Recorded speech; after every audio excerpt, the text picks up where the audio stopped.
एक बार की बात है, एक गांव में सविताबाई नाम की एक बूढ़ी औरत रहती थी। उसके पास बहुत सारा पैसा होते हुए भी वह किसी की मदद नहीं करती थी। उसके कंजूस होने की वजह से लोग उसकी बुराई करते थे। सविताबाई के पास जितना भी पैसा और सोना था, उसे वह एक बर्तन में रखकर अपने घर पर रखती थी। एक दिन एक साधु गांव में आया। सविताबाई के बारे में कुछ न जानते हुए वह उसके घर के सामने एक पेड़ के नीचे बैठ गया। साधु को देखकर सविताबाई ने सोचा कि वह उसके घर उसे लूटने आया है, तो उसने एक बड़ा सा डंडा उठाया और उसके सर पर दे मारा। अरे बदमाश, अभी भी मेरे पेड़ के नीचे बैठा है। तो तुरंत वह साधु उठा और अपनी चीज लेकर भाग गया और उसने गांव के लोगों से सविताबाई के बारे में पता किया।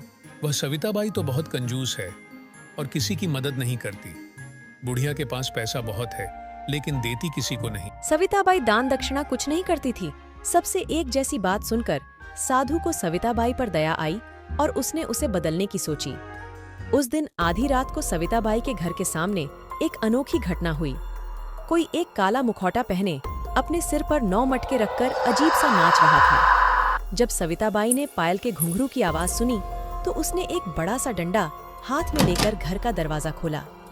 एक भूत को अपने घर के सामने नाचते देखकर घबरा गई और तुरंत वह अपने घर में घुस गई और दरवाजा बंद कर दिया। फिर उसने खिड़की से बाहर झांका तो देखा कि भूत के सर पर 9 मटके थे और सबसे ऊपर के मटके में आग जल रही थी।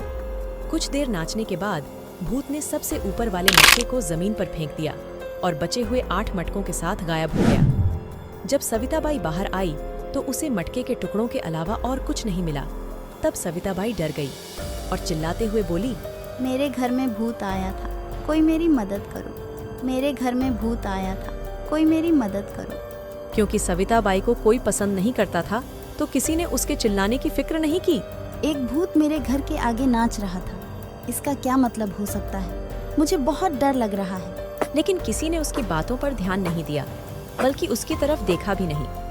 रात में सविताबाई घर के अंदर एक बड़ा सा डंडा पकड़कर खड़ी हो गई। आधी रात होते ही उसने फिर से घुंघरुओं की आवाज सुनी तो उसने खिड़की से बाहर झांक कर देखा तो उसे भूत के सर पर 8 मटके दिखे और 8वें मटके में आग जल रही थी। उस समय नाचने के बाद उसने सबसे ऊपर का मटका फेंक दिया और बचे 7 मटकों के साथ गायब हो गया। हर दिन वह भूत आधी रात को आता और कुछ देर नाचता और फिर सबसे ऊपर का मटका तोड़कर बाकी के मटकों के साथ गायब हो जाता। यह सब रोज होने लगा तो सविताबाई डर गई और इससे छुटकारा पाने के लिए जादूगर भोला के पास गई और बोली, हर रात एक भूत मेरे घर के सामने नाच रहा है, मुझे उससे बचाइए। जादूगर भोला बोला, तुम जैसी कंजूस औरत की मदद कभी नहीं। सविताबाई निराश हो गई और गांव में मदद मांगने लगी। भूत के डर से मैं बहुत परेशान हूँ। तो क्या तुम किसी की मदद करती हो? तुम्हारी मदद कौन करेगा? फिर उसने अपने घर के सामने चौराहे पर पेड़ के नीचे उसी साधु को देखा। वह तुरंत उसके पास गई और कहा, साधु महाराज, जब आप मेरे घर के सामने बैठकर ध्यान कर रहे थे तो मैंने चोर है समझकर आपको बहुत पीटा, मुझे माफ कर दीजिए। साधु मुस्कुराया और बोला, कोई बात नहीं, अब तुम क्या चाहती हो? सविताबाई बोली, साधु महाराज, हर दिन एक भूत आधी रात को अपने सिर पर मटके रखकर मेरे घर के सामने नाचता है और हर दिन एक मटका फोड़ रहा है। फिलहाल उसके सिर पर 5 मटके हैं। इसकी वजह जानने के लिए मैं पागल सी हो रही हूँ। आपको मुझे उस भूत से बचाना होगा। उस साधु ने सोचा और नहीं में सिर हिलाने लगा। कोई उपाय नहीं सविताबाई, तुम्हारे आखिरी दिन आ गए हैं। ऐसा इसलिए क्योंकि भूतों का सरदार उन्हें छोड़कर कहीं चला गया है। इस वजह से सारे भूत निसहाय हो गए हैं। समूह छोड़ते वक्त भूतों के सरदार ने उनसे कहा कि तुम उनकी सरदार बनने योग्य हो, इसलिए वह भूत तुमको अपने साथ ले जाने की कोशिश में है। अगर तुम बहुत समय जीवित रही तो यह कैसे मुमकिन होगा, इसीलिए वह अलग अलग तरीकों से तुम्हें ले जाने का प्रयास कर रहे हैं। जैसे ही बचे हुए 5 मटके फूट जाएंगे तो तुम मर जाओगी। आपको मुझे बचाना होगा, मैं आपको अपनी सारी जमा पूंजी दे दूंगी, कृपया कुछ कीजिए।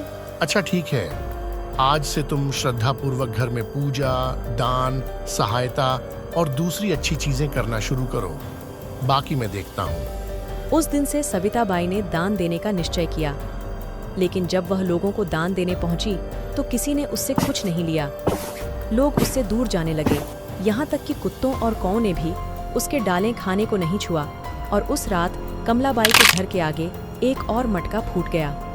अगली सुबह सविताबाई साधु के पास गई और बोली, साधु महाराज, मैं मृत्यु से नहीं बच पाऊंगी, क्योंकि कोई मेरा दान नहीं ले रहा है। जो खाना मैं देती हूँ उसे कुत्ते और कौए तक नहीं छूते। हाँ, क्योंकि तुमने यह धन लोगों की बुराई करके अमानवीय ढंग से इकट्ठा किया है, पशु पक्षियों को भी इसकी खबर है। इसीलिए अब अपना पैसा मंदिर बनवाने, कुएं खुदवाने, अनाथालय बनवाने में खर्च करो। अगर तुम यह अच्छे काम करोगी तो सिर्फ लंबी उम्र ही नहीं, अच्छा नाम भी कमाओगी। साधु महाराज, कृपया आप ही यह सारी चीज़ें करें और मेरी मदद करें। अगर मैं करूंगी तो कोई स्वीकार नहीं करेगा। फिर सविताबाई ने अपना सारा पैसा उस साधु को दे दिया। उस पैसे से साधु ने कई अच्छे काम किए। तब से सविताबाई को न सिर्फ भूतों से छुटकारा मिल गया, बल्कि उसका अच्छा नाम भी हो गया। वीडियो अच्छी लगी हो तो लाइक करें और हमारे चैनल को सब्सक्राइब करें।